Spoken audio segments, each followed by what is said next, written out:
The movie begins in the heart of the wild, where we see a large herd of zebras playing in their natural home. To keep other dangerous animals away, they had built a sharp, thorny boundary all around their territory. They lived there quite happily, feeling safe and secure. One day, there was wonderful news. The herd leader's wife was about to give birth. Every zebra was buzzing with excitement. But the moment the baby was born and everyone gathered to see him, the cheers turned into gasps of shock. The little baby zebra was missing stripes on half of his body. The herd immediately labeled him cursed. They whispered that he would bring bad luck and that their water supply would dry up because of him. However, the baby's parents loved him dearly. They told him, "You are our baby, and no matter what they say, you are our family." They named him Kumba, which means one who never gives up. As time went by, the zebra's only source of water, a small pond, slowly started drying up. Whenever Kumba went to drink, the other zebras would bully him. "You're only a half zebra!" they would mock. Heartbroken, Kumba would wander off alone.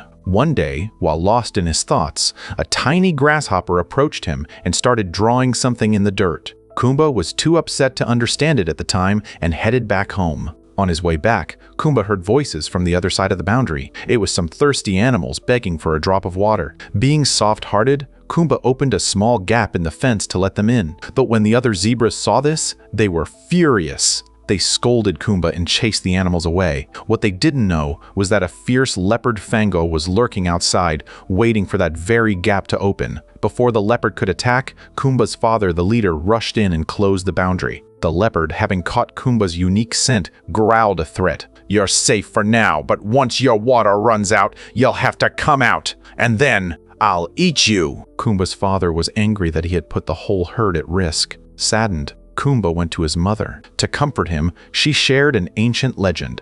She told him that long ago, all zebras were plain white. Then, one brave zebra found a magical pond. After swimming through it, he gained beautiful stripes, and all the other zebras followed suit. Suddenly, Kumba remembered the grasshopper's drawing. He realized it was a map to that very pond. He rushed back to look at the drawing, convinced he could get his stripes and save his reputation.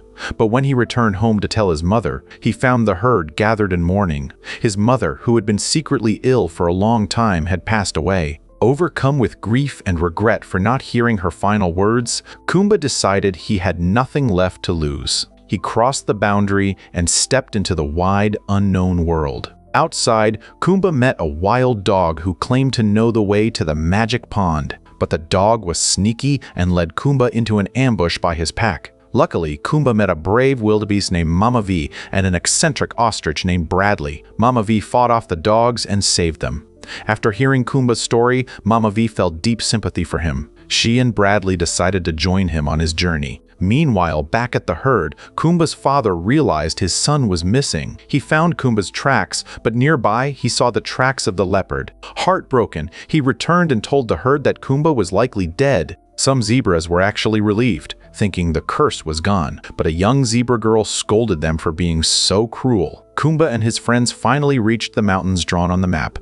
They found a pond, and Kumba jumped in with high hopes, but nothing happened. It wasn't the magical one. Instead, they realized they were in a tourist park. Humans began chasing Kumba because he looked so unique. He was even captured in a truck, but a small rabbit helped him escape. The rabbit suggested they ask the great eagle for directions. Despite his fear, Kumba spoke to the eagle, who gave him the true location. The pond was deep inside Leopard Valley. Kumba didn't want his friends to die for him, so he tried to slip away and face the valley alone. But the leopard, Fango, was already hot on his trail. He didn't even care about the others. He was obsessed with Kumba. Mama V and Bradley, being true friends, followed to protect him. After a long, exhausting journey through heat and forest fires, Kumba finally found a hidden cave. Inside, he saw the magical pond from the legend. He also saw an ancient cave painting of a zebra just like him, half-striped. He realized then that being different was actually a sign of power. Suddenly, Fango the leopard appeared inside the cave. Outside,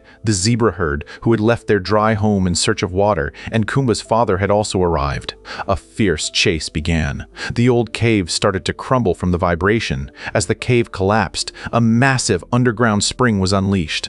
Kumba and Fango ended up on a high cliff. Kumba tried to tell him that they didn't have to fight, but the leopard attacked anyway. The cliff gave way, Fango fell to his death, but Kumba fell into the rushing water. For a moment, all the animals thought Kumba was gone. But then, as rain began to pour from the sky, Kumba emerged from the water, alive and well. The curse was broken, not because he got his stripes, but because his bravery brought water back to the land. The story ends with all the animals living together in a lush green land filled with water. No one ever mocked Kumba again. He finally realized that he didn't need stripes to be whole. His uniqueness was his greatest strength.